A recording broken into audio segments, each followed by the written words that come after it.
नमस्कार, मैं स्वतंत्र कुमार और आप सभी का स्वागत करता हूं आपके अपने चैनल शॉर्ट हैंड टीम पर। तो दोस्तों, आज के इस वीडियो में दैनिक जागरण के संपादकीय से 459 शब्दों के डिक्टेशन को हम लोग लेने वाले हैं। इसे हम 3 अलग अलग स्पीड में लेंगे। पहली बार में 70 की स्पीड में, दूसरी बार में 80 की स्पीड में, तो तीसरी और आखिरी बार में इसी डिक्टेशन को हम लोग 90 की स्पीड में लेने वाले हैं। अगर आपको इस डिक्टेशन के पीडीएफ की ज़रूरत है तो आप हमारे टेलीग्राम ग्रुप को ज्वाइन कर सकते हैं। ग्रुप का लिंक इसी वीडियो के ठीक नीचे डिस्क्रिप्शन बॉक्स में आपको मिल जाएगा। तो 70 की स्पीड में आपका डिक्टेशन स्टार्ट होगा 5 सेकंड के बाद। तब तक के लिए आप रेडी रहें। स्टार्ट।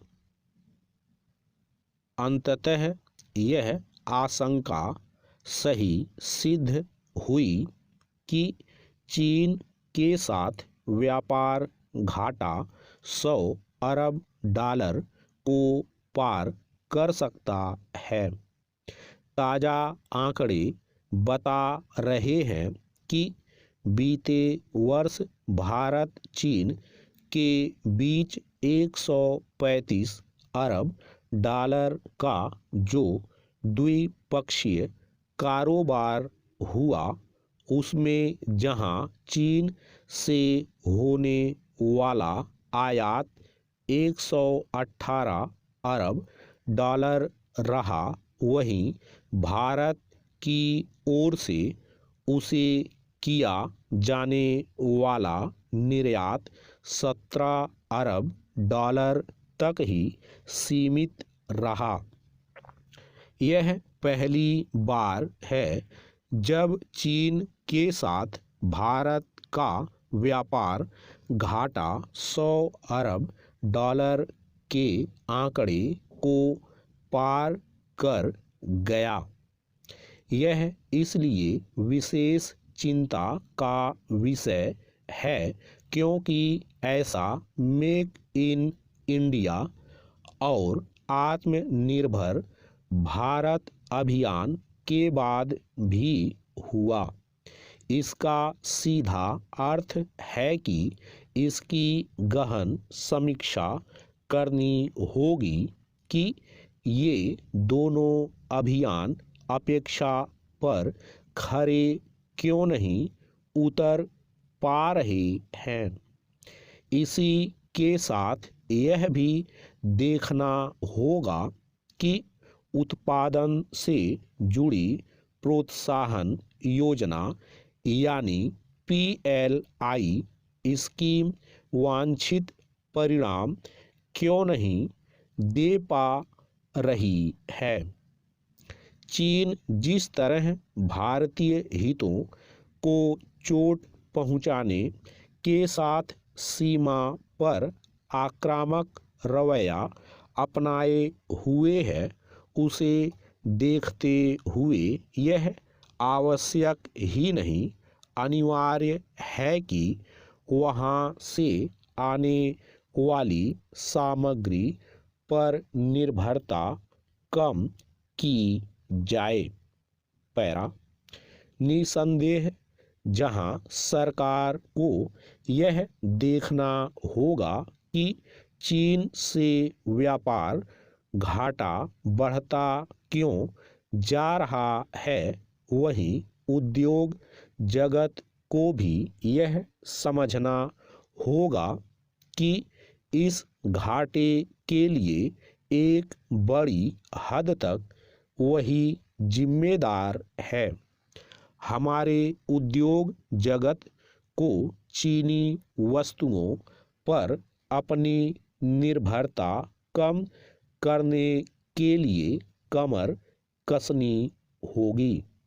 समझना कठिन है कि जिस तरह खिलौना उद्योग में चीन के प्रभुत्व को चुनौती दी गई, उसी तरह अन्य क्षेत्रों में क्यों नहीं दी जा सकती, और वह भी ऐसे समय जब विश्व के अनेक देश चीनी उत्पादों पर अपनी निर्भरता कम करना चाहते हैं।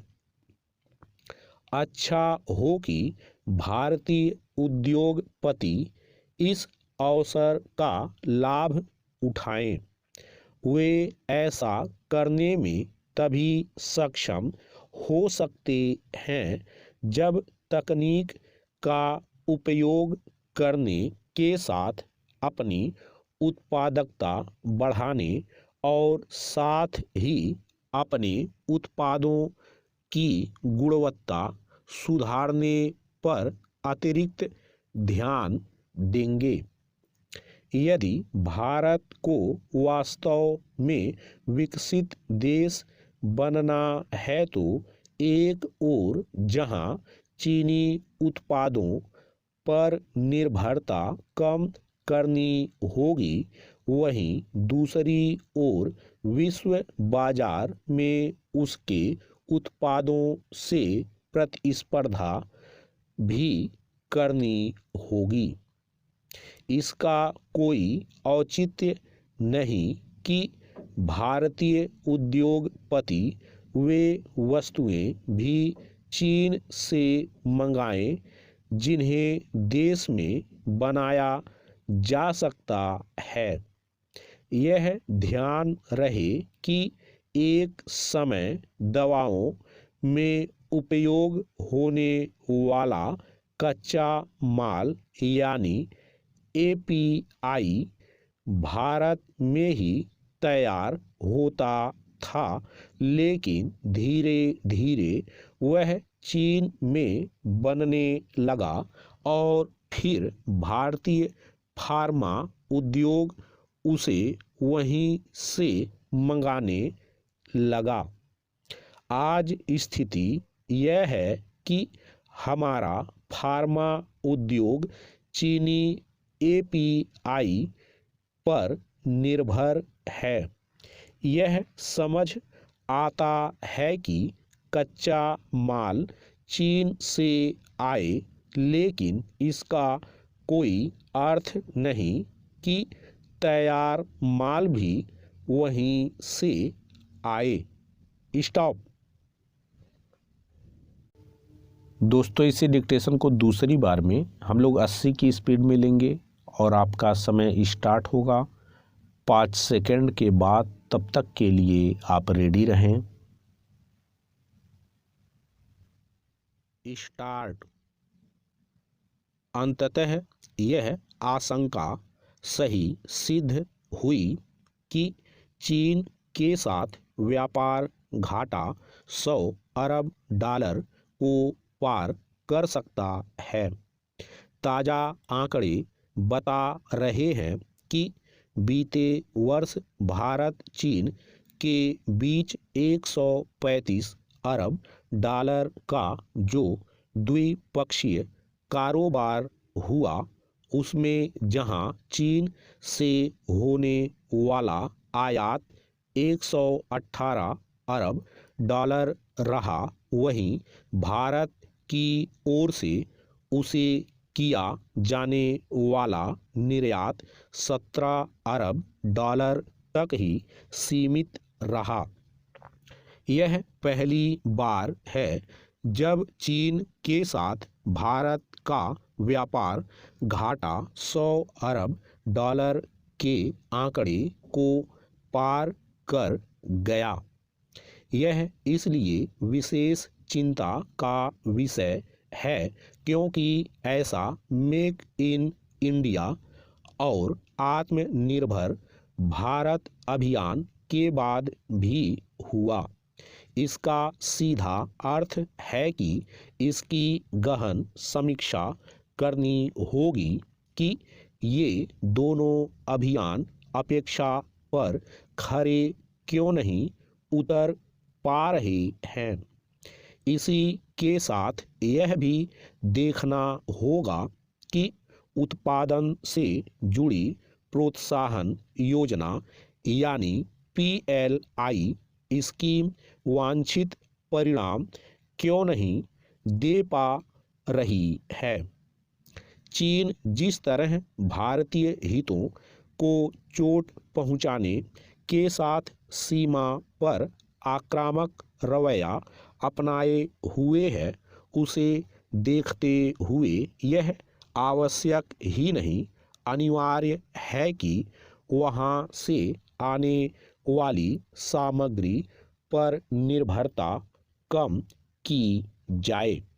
पैरा, निसंदेह जहां सरकार को यह देखना होगा कि चीन से व्यापार घाटा बढ़ता क्यों जा रहा है, वहीं उद्योग जगत को भी यह समझना होगा कि इस घाटे के लिए एक बड़ी हद तक वही जिम्मेदार है। हमारे उद्योग जगत को चीनी वस्तुओं पर अपनी निर्भरता कम करने के लिए कमर कसनी होगी। समझना कठिन है कि जिस तरह खिलौना उद्योग में चीन के प्रभुत्व को चुनौती दी गई, उसी तरह अन्य क्षेत्रों में क्यों नहीं दी जा सकती, और वह भी ऐसे समय जब विश्व के अनेक देश चीनी उत्पादों पर अपनी निर्भरता कम करना चाहते हैं। अच्छा हो कि भारतीय उद्योगपति इस अवसर का लाभ उठाएं। वे ऐसा करने में तभी सक्षम हो सकते हैं जब तकनीक का उपयोग करने के साथ अपनी उत्पादकता बढ़ाने और साथ ही अपने उत्पादों की गुणवत्ता सुधारने पर अतिरिक्त ध्यान देंगे। यदि भारत को वास्तव में विकसित देश बनना है तो एक ओर जहां चीनी उत्पादों पर निर्भरता कम करनी होगी, वहीं दूसरी ओर विश्व बाजार में उसके उत्पादों से प्रतिस्पर्धा भी करनी होगी। इसका कोई औचित्य नहीं कि भारतीय उद्योगपति वे वस्तुएं भी चीन से मंगाएं जिन्हें देश में बनाया जा सकता है। यह ध्यान रहे कि एक समय दवाओं में उपयोग होने वाला कच्चा माल यानी एपीआई भारत में ही तैयार होता था, लेकिन धीरे धीरे वह चीन में बनने लगा और फिर भारतीय फार्मा उद्योग उसे वहीं से मंगाने लगा। आज स्थिति यह है कि हमारा फार्मा उद्योग चीनी एपीआई पर निर्भर है। यह समझ आता है कि कच्चा माल चीन से आए, लेकिन इसका कोई अर्थ नहीं कि तैयार माल भी वहीं से आए। स्टॉप। दोस्तों, इसी डिक्टेशन को तीसरी और आखिरी बार में हम लोग 90 की स्पीड में लेंगे और आपका समय स्टार्ट होगा 5 सेकंड के बाद। तब तक के लिए आप रेडी रहें। स्टार्ट।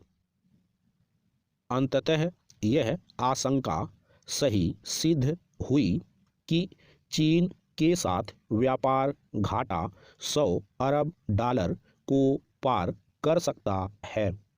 ताज़ा आंकड़े बता रहे हैं कि बीते वर्ष भारत चीन के बीच 135 अरब डॉलर का जो द्विपक्षीय कारोबार हुआ, उसमें जहां चीन से होने वाला आयात 118 अरब डॉलर रहा, वहीं भारत की ओर से उसे किया जाने वाला निर्यात 17 अरब डॉलर तक ही सीमित रहा। यह पहली बार है जब चीन के साथ भारत का व्यापार घाटा 100 अरब डॉलर के आंकड़े को पार कर गया। यह इसलिए विशेष चिंता का विषय है क्योंकि ऐसा मेक इन इंडिया और आत्मनिर्भर भारत अभियान के बाद भी हुआ। इसका सीधा अर्थ है कि इसकी गहन समीक्षा करनी होगी कि ये दोनों अभियान अपेक्षा पर खरे क्यों नहीं उतर पा रहे हैं। इसी के साथ यह भी देखना होगा कि उत्पादन से जुड़ी प्रोत्साहन योजना यानी PLI स्कीम वांछित परिणाम क्यों नहीं दे पा रही है। चीन जिस तरह भारतीय हितों को चोट पहुंचाने के साथ सीमा पर आक्रामक रवैया अपनाए हुए है, उसे देखते हुए यह आवश्यक ही नहीं अनिवार्य है कि वहां से आने वाली सामग्री पर निर्भरता कम की जाए। पैरा निसंदेह जहां सरकार को यह देखना होगा कि चीन से व्यापार घाटा बढ़ता क्यों जा रहा है, वहीं उद्योग जगत को भी यह समझना होगा कि इस घाटे के लिए एक बड़ी हद तक वही जिम्मेदार है। हमारे उद्योग जगत को चीनी वस्तुओं पर अपनी निर्भरता कम करने के लिए कमर कसनी होगी। समझना कठिन है कि जिस तरह खिलौना उद्योग में चीन के प्रभुत्व को चुनौती दी गई, उसी तरह अन्य क्षेत्रों में क्यों नहीं दी जा सकती, और वह भी ऐसे समय जब विश्व के अनेक देश चीनी उत्पादों पर अपनी निर्भरता कम करना चाहते हैं। अच्छा हो कि भारतीय उद्योगपति इस अवसर का लाभ उठाएं। वे ऐसा करने में तभी सक्षम हो सकते हैं जब तकनीक का उपयोग करने के साथ अपनी उत्पादकता बढ़ाने और साथ ही अपने उत्पादों की गुणवत्ता सुधारने पर अतिरिक्त ध्यान देंगे। यदि भारत को वास्तव में विकसित देश बनना है तो एक ओर जहां चीनी उत्पादों पर निर्भरता कम करनी होगी, वहीं दूसरी ओर विश्व बाजार में उसके उत्पादों से प्रतिस्पर्धा भी करनी होगी।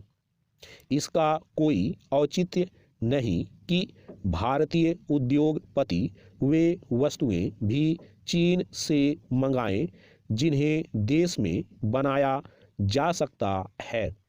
यह ध्यान रहे कि एक समय दवाओं में उपयोग होने वाला कच्चा माल यानी API भारत में ही तैयार होता था, लेकिन धीरे धीरे वह चीन में बनने लगा और फिर भारतीय फार्मा उद्योग उसे वहीं से मंगाने लगा। आज स्थिति यह है कि हमारा फार्मा उद्योग चीनी API पर निर्भर है। यह समझ आता है कि कच्चा माल चीन से आए, लेकिन इसका कोई अर्थ नहीं कि तैयार माल भी वहीं से आए। स्टॉप।